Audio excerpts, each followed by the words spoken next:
प्यारे बच्चों, आज की क्लास में आप सबका स्वागत है।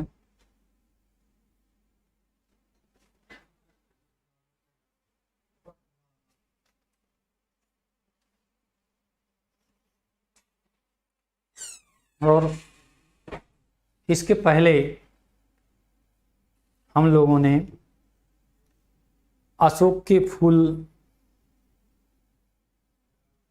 शीर्षक की व्याख्या पढ़ी और व्याख्या के बाद पहले पार्ट में गद्यांश पर आधारित प्रश्नोत्तर भी हम लोगों ने पढ़े समझे। उसके बाद जो है आज का हमारा जो टॉपिक आया है वो टॉपिक आया है गद्यांश पर आधारित क्वेश्चन आंसर का दूसरा पार्ट। गद्यांश पर आधारित प्रश्नोत्तर क्वेश्चन आंसर का दूसरा पार्ट ना। तो अब हम लोग इसके दूसरे पार्ट पर बात करेंगे और दूसरे पार्ट की बात करने का मतलब आप लोग बिल्कुल से एक्टिव हो जाइए। और एक्टिव हो जाने का मतलब ये है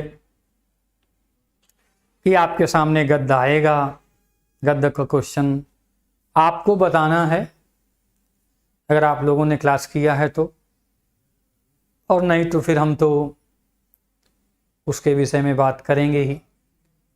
और क्लास की शुरुआत हो बस उसके पहले आप लोग क्लास को अपने दोस्तों तक जल्दी से जल्दी शेयर कर दीजिए।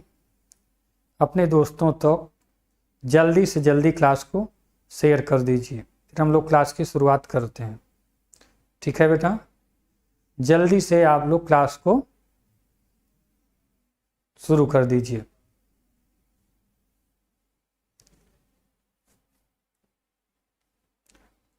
अब हम लोग चलते हैं। ये अशोक के फूल हैं और ये गद्यांश पर आधारित क्वेश्चन आंसर हैं। हजारी प्रसाद द्विवेदी जी इनके लेखक हैं। और ये आ गया है आपका पैसेज। और पैसेज ये है कि मगर उदास होना भी बेकार है। मगर उदास होना भी बेकार है। अशोक आज भी उसी मौज में है जिसमें आज से 2000 वर्ष पहले था। कहीं भी तो कुछ नहीं बिगड़ा, बदला। यदि बदले बिना वह आगे बढ़ सकती है। कुछ भी तो नहीं बदला, बदली है मनुष्य की मनोवृत्ति। यदि बदले बिना वह आगे बढ़ सकती है तो शायद वह भी नहीं बदलती। और यदि वह न बदलती और व्यावसायिक संघर्ष आरंभ हो जाता, मशीन का घर घर चल पड़ता, विज्ञान का सावेग धावन चल निकलता तो बड़ा बुरा होता। ये है पैसेज। और ये पैसेज का आखिर बचा हुआ हिस्सा है कि हम पिस जाते, अच्छा ही हुआ जो हम बदल गई। पूरी कहाँ बदली है पर बदल तो रही है। अशोक का फूल उसी मस्ती में हंस रहा है। पुराने चित्त से इसको देखने वाला उदास होता है। वह अपने को पंडित समझता है। पंडिताई भी उसे एक बोझ है। जितनी भी भारी होती है उतनी ही तेजी से डुबाती है जब वह जीवन का अंग बन जाती है। तो ये है इसका क्वेश्चन आंसर। और यहाँ से हमको रेखांकित अंश की व्याख्या लिखना है। और जैसे कि हम लोग जब से पढ़ते चले आ रहे हैं तो सबसे पहले हम लोग क्वेश्चन आंसर की बात तो करते ही हैं, लेकिन सबसे पहले जो रेखांकित अंश होता है उसकी व्याख्या की बात करते हैं। तो व्याख्या की बात हम शुरू करते हैं। लिखते हैं कि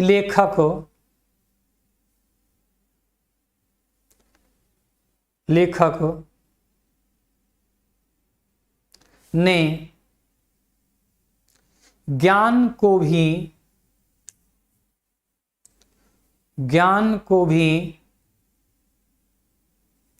एक बोझ के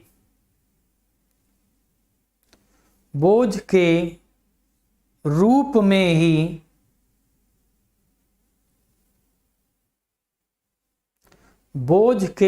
में ही प्रस्तुत किया है। उनका मानना है कि यह जितना गहरा और गंभीर भारी होगा, अर्थात ज्ञान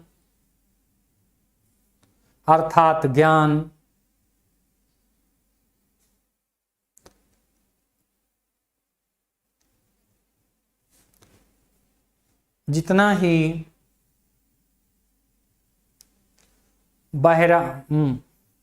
गहरा भारी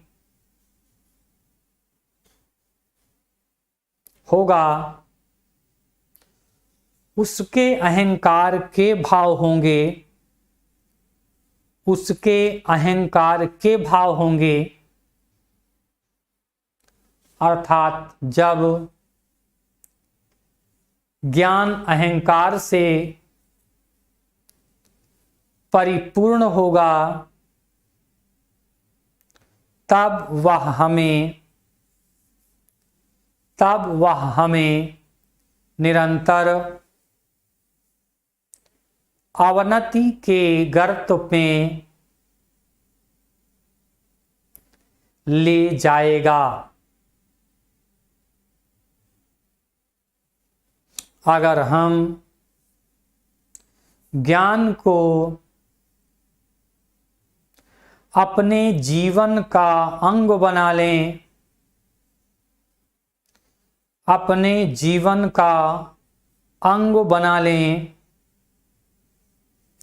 जीवन में धारण कर लें,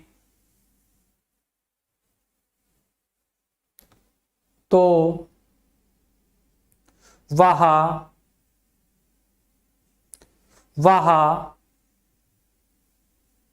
हमें उन्नति के मार्ग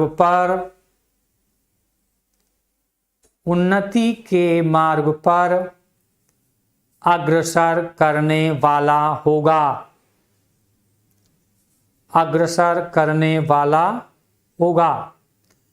देखो बेटा, दो चीजें हैं। ज्ञान के दो स्वरूप इसमें दिखाए गए हैं। अगर अहंकार होगा तो क्या होगा? ये हमें पतन की ओर ले जाएगा। अगर ज्ञान अहंकार से युक्त हो जाएगा तो क्या होगा? ये हमें पतन की ओर ले जाएगा, अवनति की ओर ले जाएगा। और अगर यही ज्ञान जीवन का अंग हो जाए, अर्थात इस ज्ञान का हम जीवन में उपयोग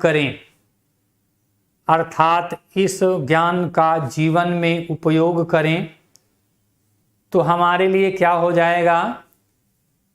कल्याणकारी हो जाएगा। अब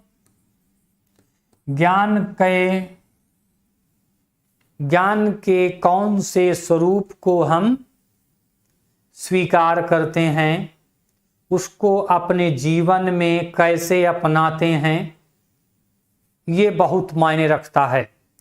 ये बहुत बड़ी बात है। इसलिए क्या करना है? जो ज्ञान है, अगर अहंकार को स्वीकार करेंगे तो पतन के मार्ग को खोलेगा, और जीवन में अपनाएंगे तो उन्नति के मार्ग पर हम बढ़ेंगे। ठीक है बेटा, अगर कहीं पे कोई बात नहीं समझ में आए तो बताएं। ठीक है ना। दो ही चीज हैं कि ज्ञान का हम कैसे प्रयोग कर रहे हैं, ज्ञान का कैसे उपयोग कर रहे हैं, और वो हमारे लिए क्या लाने वाला और क्या देने वाला होगा। ठीक है, अब चलते हैं आगे।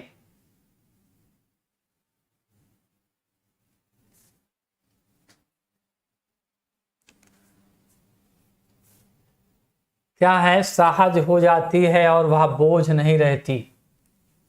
जब ज्ञान हम जीवन में अपना लेंगे तो बोझ होने का कोई सवाल ही नहीं है।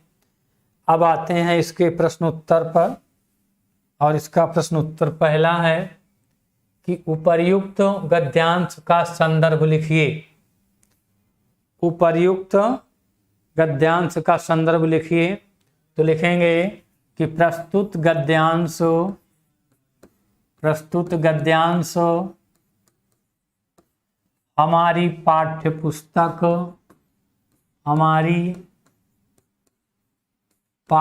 पुस्तक हिंदी के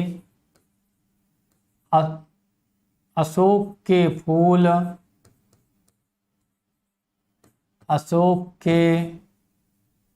फूल नामक शीर्षक से उद्धृत है, जिसके लेखक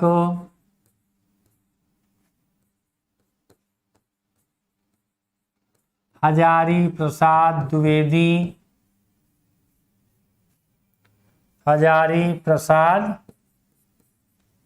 द्विवेदी जी हैं। पंडिताई किस प्रकार बोझ है। पहला प्रश्न आ गया भाई कि पंडिताई किस प्रकार बोझ है। ठीक है,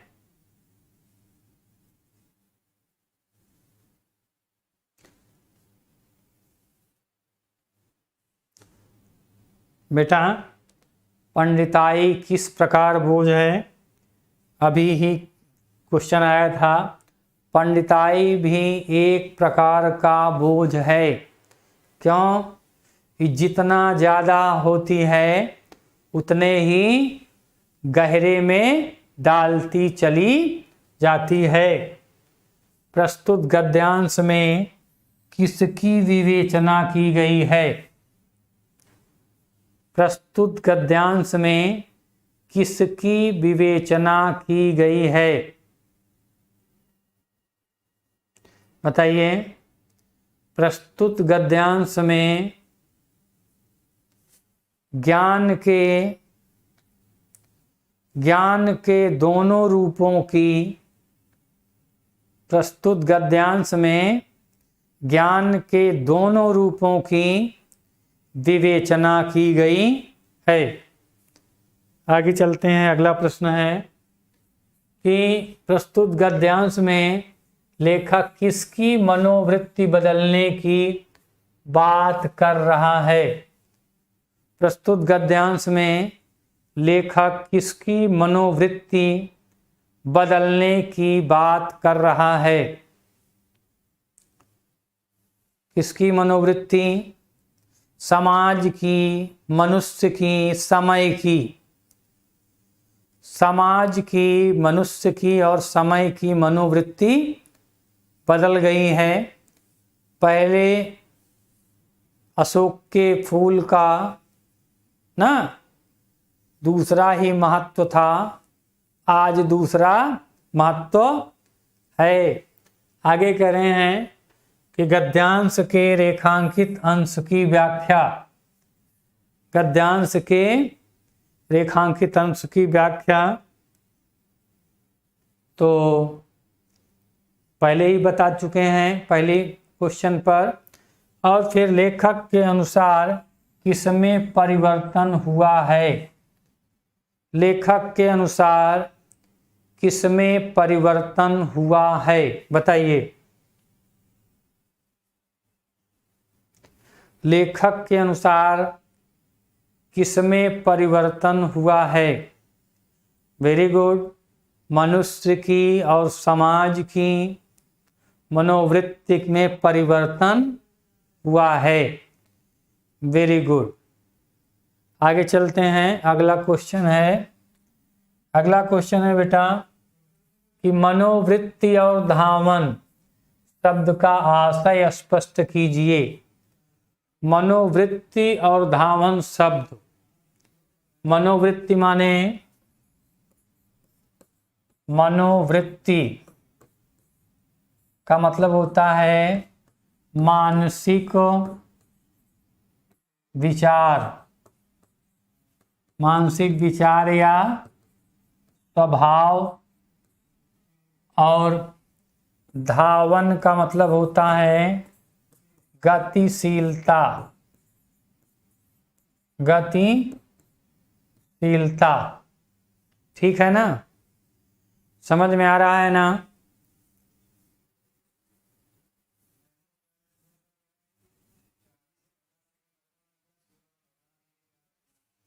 किसी को कहीं पे कोई भी प्रॉब्लम है तो बताइए। कहीं पे किसी को कोई भी प्रॉब्लम है तो बताइए, जल्दी बताइए। मानसिक विचार या स्वभाव, ठीक है ना। मनोवृत्ति का मतलब स्वभाव भी होता है। और गतिशीलता, वेरी गुड। आगे चलते हैं कि अशोक आज भी उसी मौज में क्यों है? अशोक आज भी उसी मौज में क्यों है, बताइए। अशोक आज भी उसी मौज में क्यों है?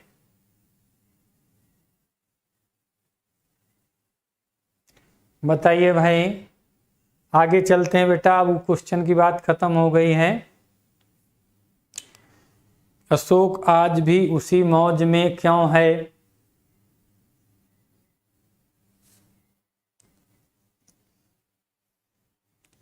समझ में आ रहा है?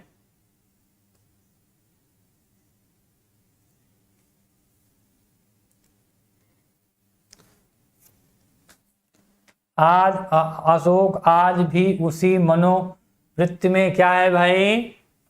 प्रसन्न है, झूम रहा है। क्या है? आज उसी भी मस्ती में है, उसके ऊपर कोई भी प्रभाव नहीं पड़ा है। दुनिया को जो सोचना है सोचे। ठीक है, अब चलते हैं, ये क्वेश्चन नंबर और गद्यांश नंबर आगे है।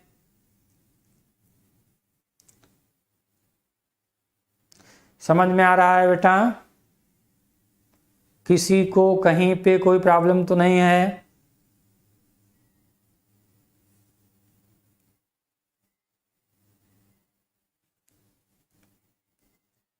अब चलते हैं, कह रहे हैं कि कहते हैं दुनिया बड़ी भुलक्कड़ है, केवल उतना ही याद रखती है जितने से उसका स्वार्थ सधता है, बाकी को फेंक कर आगे बढ़ जाती है। शायद अशोक से भी उसका स्वार्थ नहीं सधा, क्यों उसे वह याद रखती, सारा संसार स्वार्थ का अखाड़ा ही तो है। ये भी पूछ ले जाता है भाई, कभी कभी ये लाइन भी पूछ लेता है ना। इसमें एक अंडरलाइन ये है जिसको तो हम लोगों को लिखना पढ़ना ही है, और दूसरी अंडरलाइन ये है जो आप को मैंने पढ़ाते समय भी देखा कि ये लाइन इम्पॉर्टेंट है, ठीक है, तो उसको मैंने कर लिया है। कहते हैं दुनिया बड़ी भुलक्कड़ है। लेखक सांसारिक नियमों की तरफ इंगित करते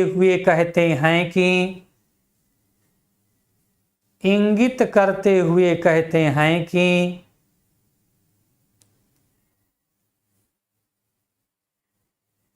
संसार उससे ही प्रेम करता है, लगाव रखता है, जिससे उसका स्वार्थ सिद्ध होता है। स्वार्थ से आशय अपनी आवश्यकताओं, मानसिक विचारों, मानसिक संतुष्टि आदि से है। यदि मनुष्य का स्वार्थ सिद्ध होता रहा तो वह उसके प्रति मान सम्मान, कर्तव्य निष्ठा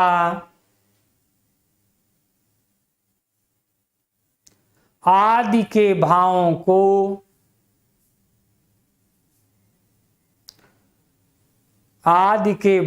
को प्रस्तुत करती रहती है।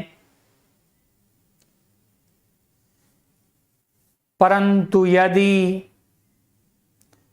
स्वार्थ की सिद्धि नहीं होती तो वह उनसे कोई विशेष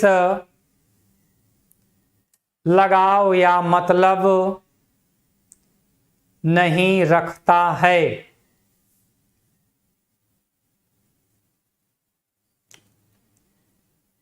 उसे वे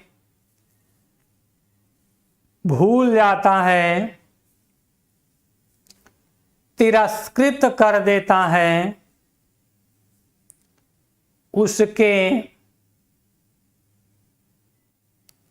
उसके महत्व को नजरअंदाज करता है।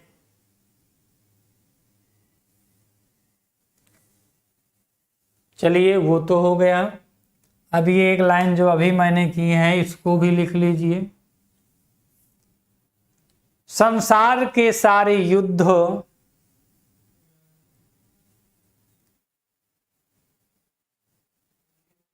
के निर्माण का बिंदु स्वार्थ सिद्धि ही रही है। अपने कल्याण, हित के लिए मनुष्य किसी से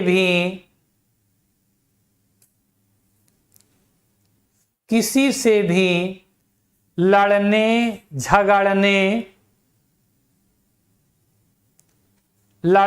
झगड़ने में तनिक भी संकोच नहीं करता है।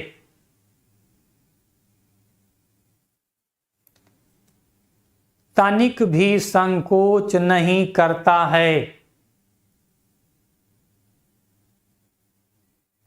छोटे छोटे स्वार्थों के लिए मानव बड़े बड़े उद्देश्यों से भटक जाता है। भटक जाता है। चलते हैं आगे।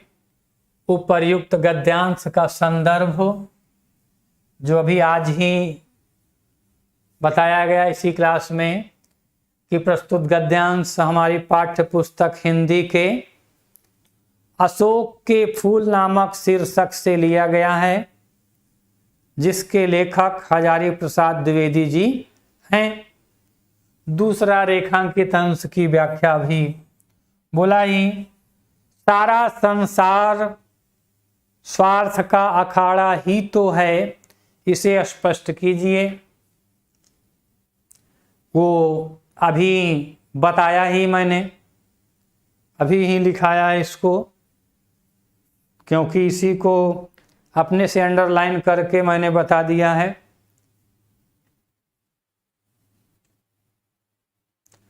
कह रहे हैं कि लेखक ने गद्य में किस प्रकार के लोगों को स्वार्थी कहा है। लेखक ने गद्यांश में उसे स्वार्थी कहा है जो केवल अपने कार्यों की सिद्धि के लिए प्रयासरत रहते हैं। आगे कहा कि प्रस्तुत गद्यांश में किस प्रसंग की चर्चा की गई है। प्रस्तुत गद्यांश में स्वार्थों के कारण ही दुनिया में युद्ध और लड़ाइयों की परिस्थिति उत्पन्न हो रही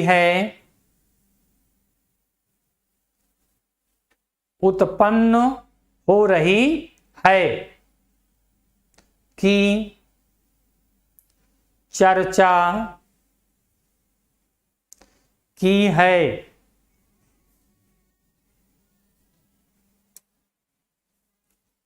अब देखिए भाई, अगला प्रश्न आ गया है ना। किसी को कहीं पे कोई दिक्कत तो नहीं हो रही है? जल्दी बताइए।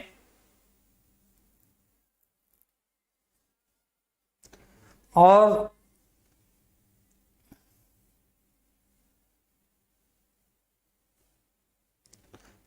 किसी को कहीं पे कोई दिक्कत है तो बताइए।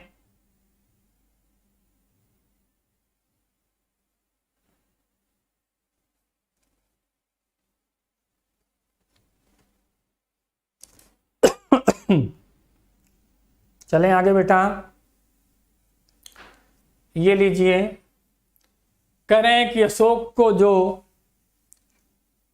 को जो सम्मान कालिदास से मिला वह अपूर्व था। अशोक को जो सम्मान कालिदास से मिला वह अपूर्व था। सुंदरियों के असिंजनकारी नूपुर वाले चरणों के मृदु आघात से वह फूलता था।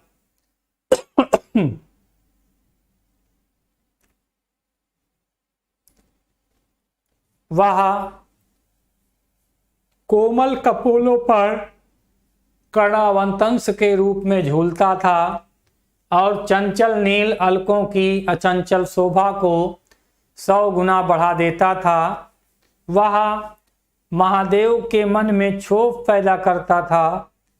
मर्यादा पुरुषोत्तम के चित्त में सीता का भ्रम पैदा करता था और मनोजन्मा देवता के एक इशारे पर कंधों पर से ही फूट पड़ता था।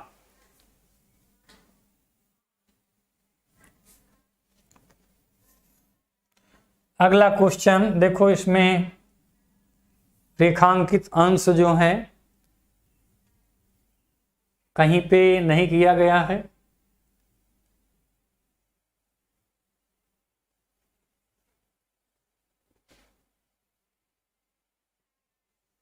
अगर कोई बता सके तो हम, नहीं तो फिर हम कोई भी लाइन कर लेंगे यहाँ पे रेखांकित अंश के रूप में।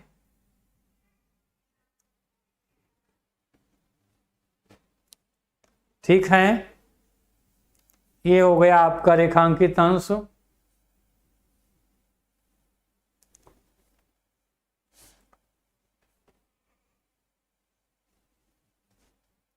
बताएं बेटा। कह रहे हैं कि ठीक है, लेखक कहते हैं कि अपने सुंदर आकर्षक और प्रभावशाली व्यक्तित्व से अशोक का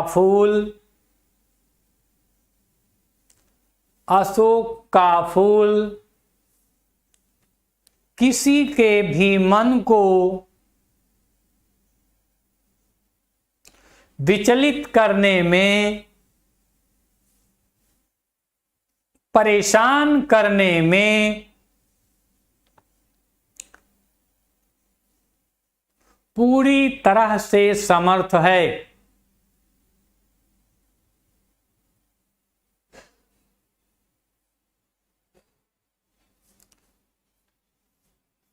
लेखक का विचार है कि नायिकाओं के पायलों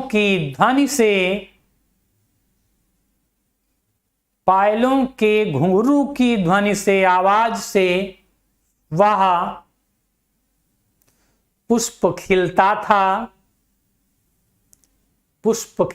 था जो नायिकाओं के कर्णाभूषण के रूप में प्रयोग में लाया जाता था और अपनी सुंदर मनमोहक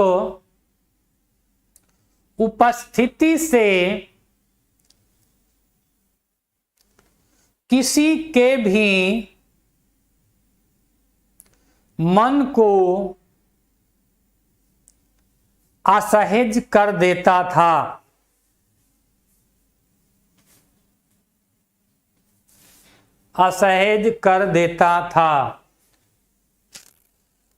क्वेश्चन आ गया भाई अगला कि प्रस्तुत गद्यांश का संदर्भ लिखिए। पीछे के दोनों पैसेज में हम लोग संदर्भ लिख करके आ रहे हैं। उसके बाद रेखांकित अंश की व्याख्या जो अभी बोली गई है। प्रस्तुत गद्यांश में लेखक का क्या उद्देश्य है? प्रस्तुत गद्यांश में लेखक का क्या उद्देश्य है? प्रस्तुत गद्यांश में लेखक ने अशोक के फूल के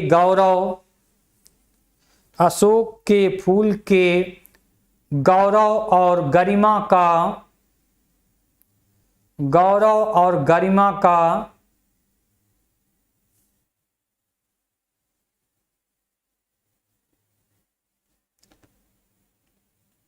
वर्णन किया गया है।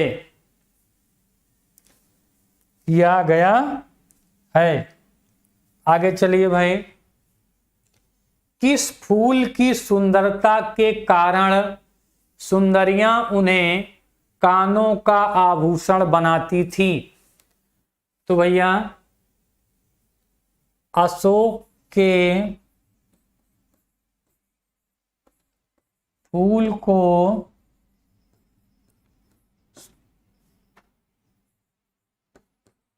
सुंदरता के कारण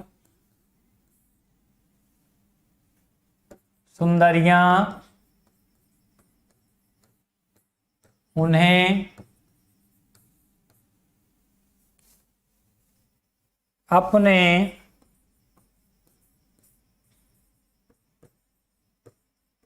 आभूषण के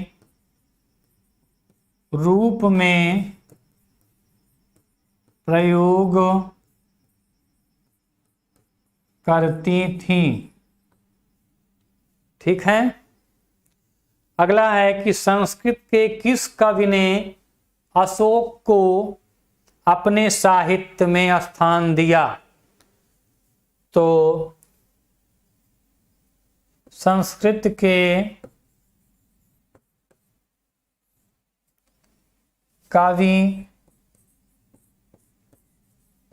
कालिदास ने अशोक को अपने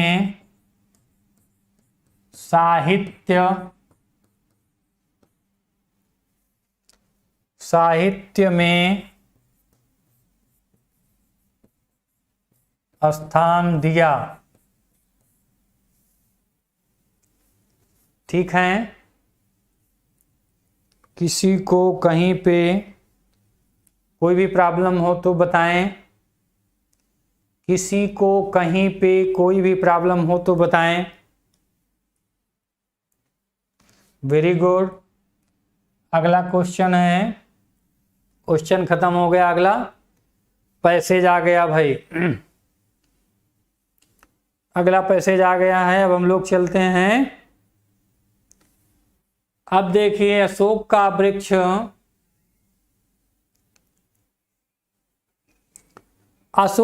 वृक्ष जितना भी मनोहर है, जितना भी मनोहर हो, जितना भी रहस्यमय हो, जितना भी अलंकारमय हो, परंतु वह उस विशाल सामंत सभ्यता की परिष्कृत रुचि का ही प्रतीक, जो साधारण प्रजा के परिश्रमों पर पली थी, उसके रक्त के संसार कणों को खाकर बड़ी हुई थी, और लाखों करोड़ों की उपेक्षा से जो समृद्ध हुई थी, वे सामंत उखड़ गए, समाज ढह गए, और मदनोत्सव की धूमधाम भी मिट गई। संतान कामिनियों को गंधर्वों से अधिक शक्तिशाली देवताओं का वरदान मिलने लगा। तीरों ने, भूत भैरवों ने, काली दुर्गा ने यक्षों की इज्जत घटा दी। दुनिया अपने रास्ते चली गई, अशोक पीछे छूट गया। अशोक पीछे छूट गया। अब क्या है? यह है रेखांकित अंश। रेखांकित अंश यहाँ से शुरू होता है भाई, और यहाँ तक आता है। इसकी हम लोग व्याख्या करते हैं सबसे पहले, फिर आगे चलेंगे। इसकी हम लोग व्याख्या करते हैं, फिर आगे चलेंगे।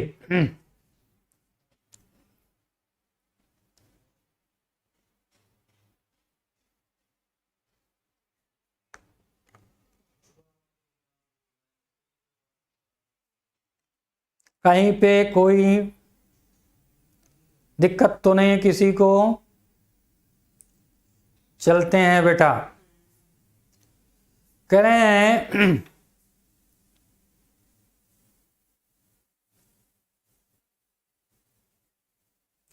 काहे मिर्चा उर्चा खिला रहे हो भाई?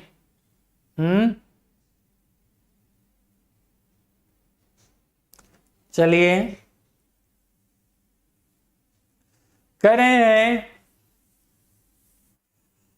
कि अशोक का फूल सामंत सभ्यता की देन है, सामंतवादी प्रथा की निशानी है। वो सामंतवादी समाज अब नहीं रहा,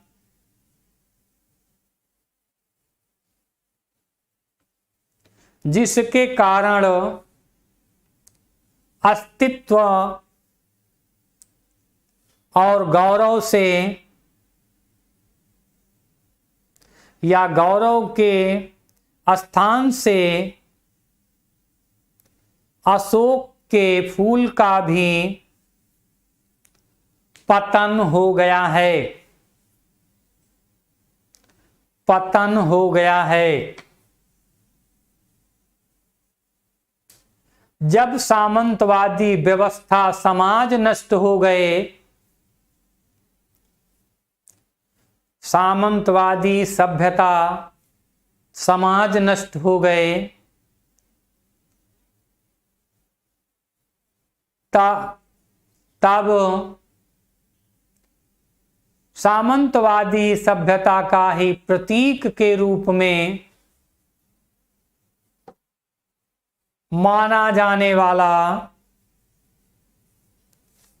अशोक का पुष्प कैसे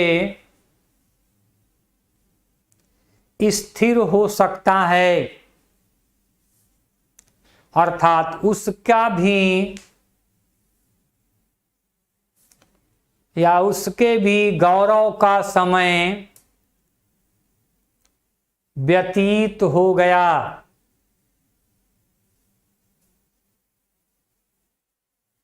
उसकी भी दुनिया मिट गई।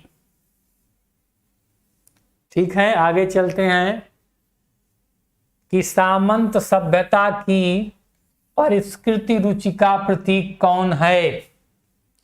क्या है भाई? सामंत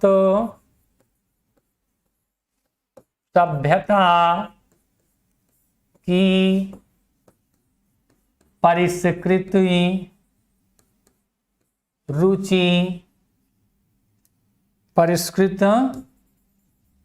रुचि का प्रतीक अशोक है। अगला है, लाखों करोड़ों की उपेक्षा करके कौन समृद्ध हुई थी।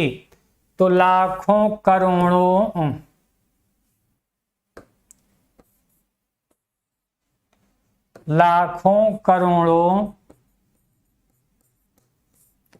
की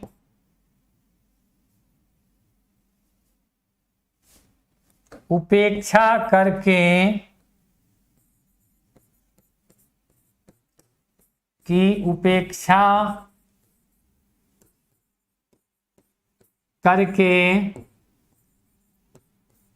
सामंतवादी या सामंती व्यवस्था समृद्ध हुई थी।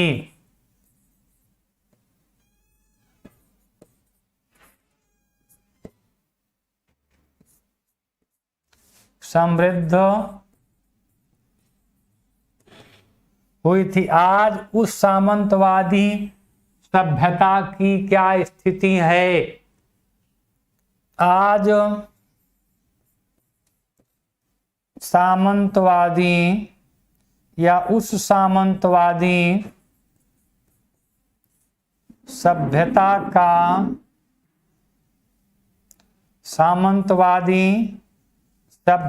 का कोई अस्तित्व नहीं है। क्या कहते हैं? सामंतवादी सभ्यता ढह गई। वहां पे इसी तरह से लिखा हुआ है। आगे चलते हैं, रेखांकित अंश की व्याख्या, पाठ का शीर्षक और लेखक का नाम। तो पाठ का शीर्षक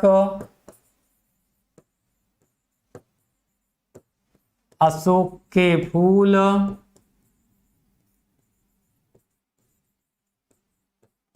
और लेखक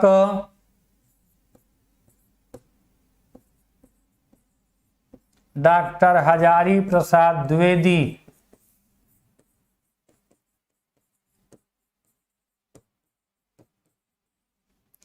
अशोक का वृक्ष किसका प्रतीक है?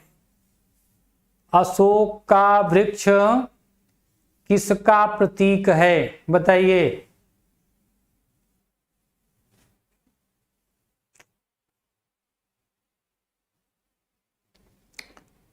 अशोक का वृक्ष किसका प्रतीक है, बताइए जल्दी।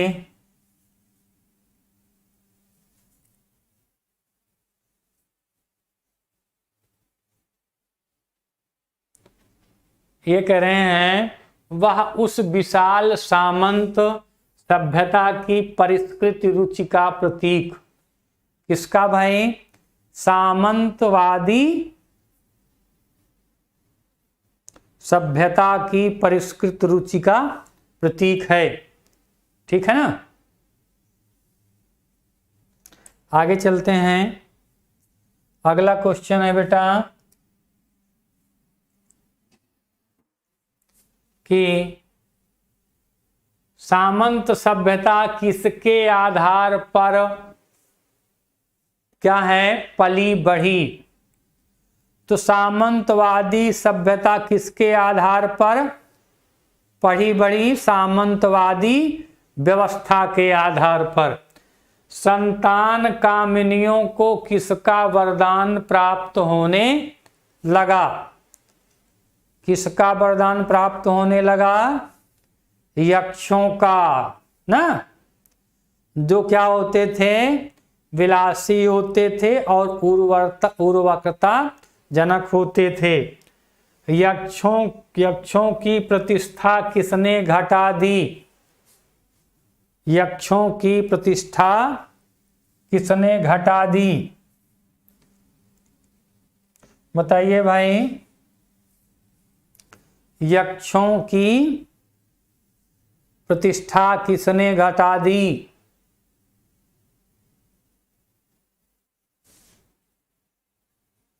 ठीक है। आगे के प्रश्न।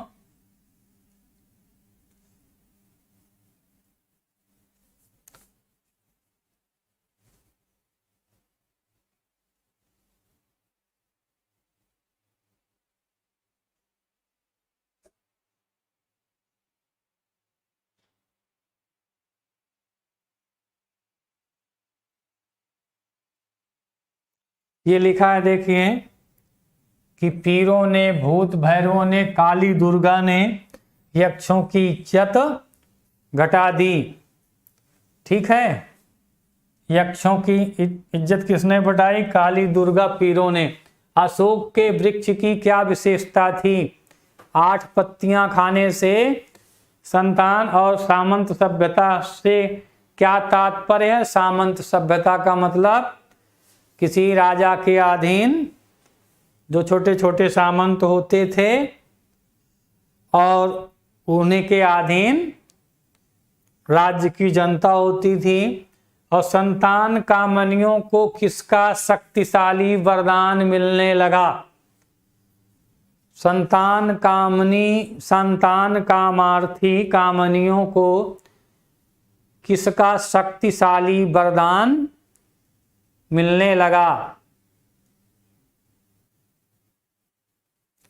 ठीक है। अशोक का, कामदेव तक का, जो अशोक भी कामदेव के प्रतीक के रूप में ही यहाँ पर चित्रित किए गए हैं, लिखे गए हैं। ठीक है ना। कोई प्रॉब्लम है तो बताइए, कोई प्रॉब्लम है तो बताइए।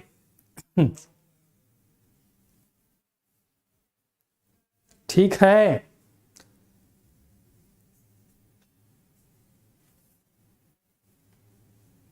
चलते हैं भाई। आप लोग इसी तरह से पढ़ते रहिए, अपनी प्रॉब्लम बताते रहिए, लाइक करते रहिए, शेयर करते रहिए। आज की क्लास के लिए आप सबको बहुत बहुत धन्यवाद, बहुत बहुत आशीर्वाद, शुभकामनाएं। Okay, thank you, bye bye.